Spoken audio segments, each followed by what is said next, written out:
ভারী বৃষ্টির কারণে বগুড়ায় বেশিরভাগ কৃষি জমি পানিতে তলিয়ে এতে 30% পর্যন্ত ফলন কমে যেতে পারে বলে আশঙ্কা কৃষি বিভাগের। এদিকে পাইকারি বাজারে এরই মধ্যে বাড়তে শুরু করেছে দাম। সবচেয়ে বেশি প্রভাব পড়েছে মরিচের দামে। অবশ্য ক্ষতি কমাতে জমি থেকে দ্রুত পানি নিষ্কাশনের পরামর্শ দিচ্ছেন কৃষি কর্মকর্তারা।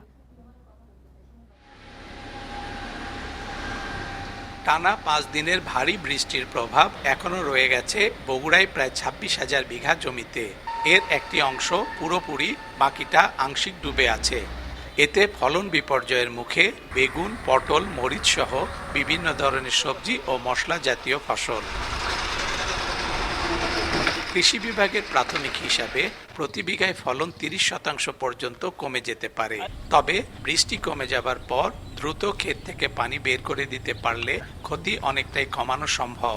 নিষ্কাশন নালা তৈরি করে এই জমির পানিগুলো দ্রুত বের করে দেওয়া এবং পাশাপাশি এই ভবিষ্যতেও যেন বৃষ্টি হলে নিষ্কাশন নালা যেন ভালো থাকে এবং পানি যেন জমিতে না জমতে পারে এবং ক্ষয়ক্ষতির হাত থেকে যেন রেহাই পায়, তাই আমরা কৃষকদেরকে পরামর্শ দিয়ে যাচ্ছি।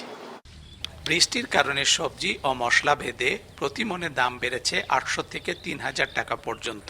সবচেয়ে বেশি বেড়েছে কাঁচা মরিচের দাম, প্রতি মনে বেড়েছে প্রায় 3,000 টাকা।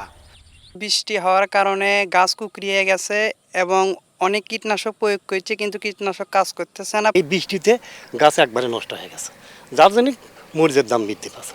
মরিচের গাছ নষ্ট হয়ে গেছে আর প্রচুর বৃষ্টি হচ্ছে, এজন্য মরিচের দাম দ্বিগুণ বেড়ে গেছে। 8 থেকে 13 জুলাই পর্যন্ত 5 দিনে বগুড়ায় মোট 285.2 মিলিমিটার বৃষ্টিপাত রেকর্ড করা হয়।